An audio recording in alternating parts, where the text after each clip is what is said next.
Federalist number 8, The Consequences of Hostilities Between the States. From the New York Packet, Tuesday, November 20th, 1787, by Alexander Hamilton. To the People of the State of New York. Assuming it therefore as an established truth that several states, in case of disunion, or such combinations of them might happen to be formed out of a wreck of the general Confederacy, would be subject to the vicissitudes of peace and war, of friendship and enmity with each other, which have fallen to the lot of all neighboring nations not united under one government, let us enter into a concise detail of some of the consequences that would attend such a situation.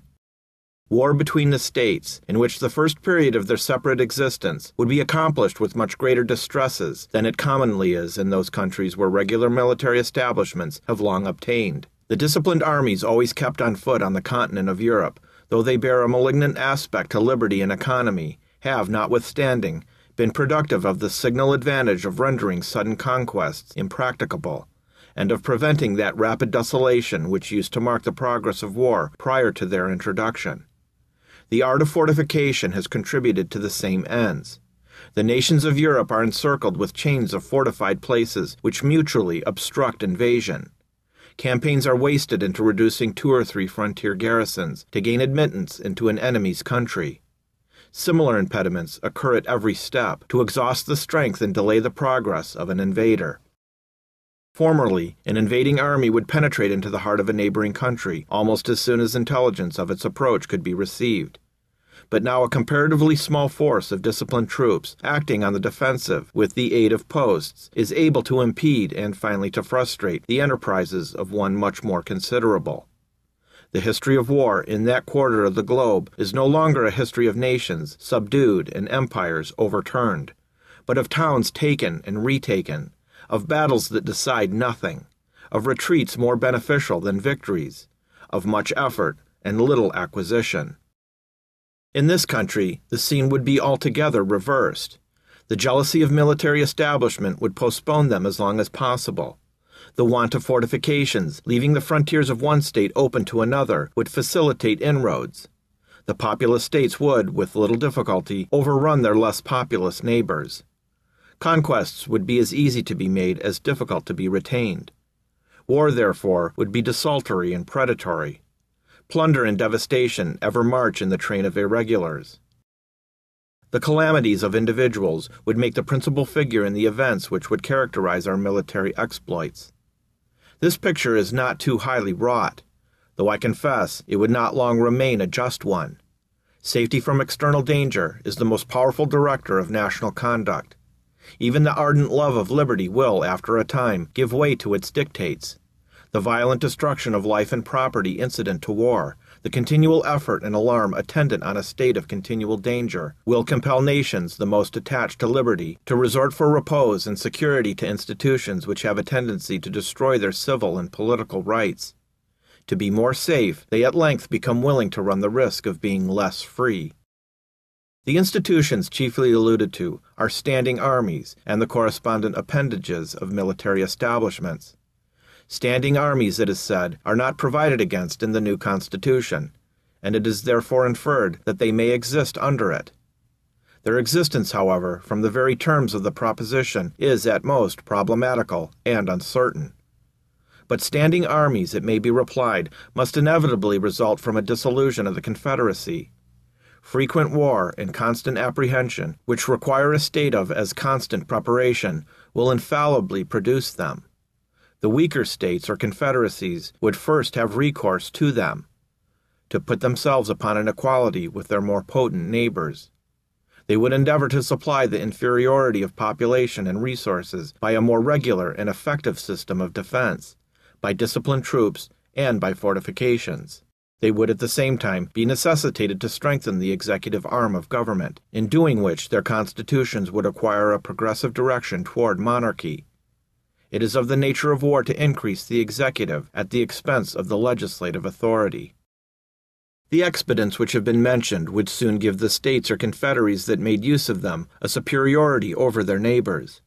Small states or states of less natural strength, under vigorous governments and with the assistance of disciplined armies, have often triumphed over large states or states of greater natural strength, which have been destitute of these advantages.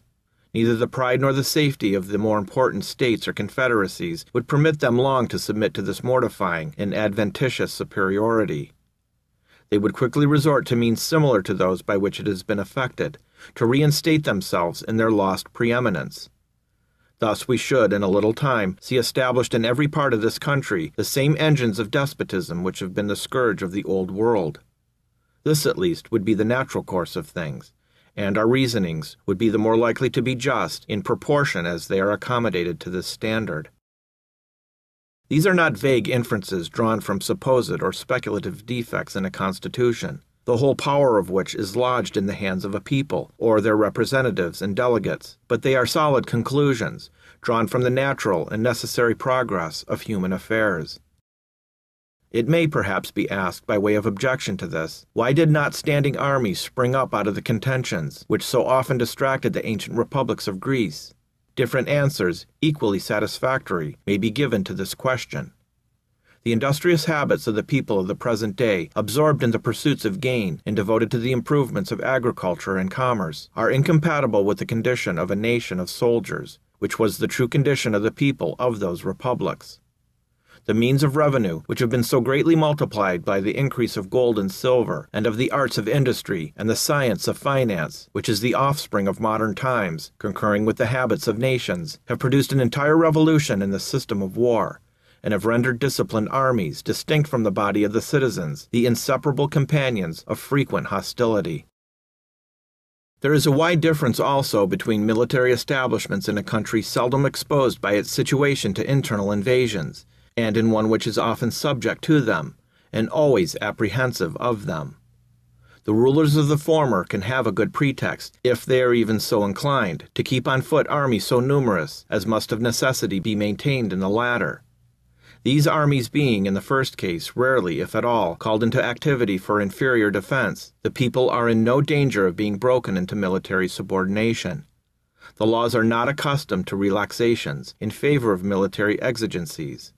The civil state remains in full vigor, neither corrupted nor confounded with the principles or propensities of the other state. The smallness of the army renders the natural strength of the community an overmatch for it, and the citizens, not habituated to look up to the military power for protection or to submit to its oppressions, neither love nor fear the soldiery. They view them with a spirit of jealous acquiescence in a necessary evil, and stand ready to resist a power which they suppose may be exerted to the prejudice of their rights.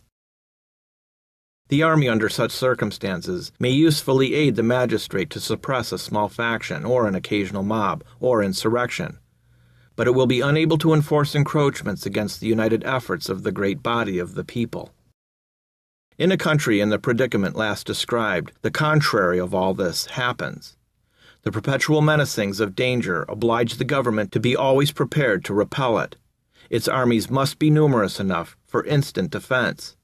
The continual necessity for their services enhances the importance of the soldier, and proportionably degrades the condition of the citizen. The military state becomes elevated above the civil. The inhabitants of territories, often the theater of war, are unavoidably subjected to frequent infringements on their rights, which serve to weaken their sense of those rights, and by degrees the people are brought to consider the soldiery not only as their protectors, but as their superiors. The transition from this disposition to that of considering them masters is neither remote nor difficult. But it is very difficult to prevail upon a people under such impressions to make a bold or effectual resistance to usurpation supported by the military power.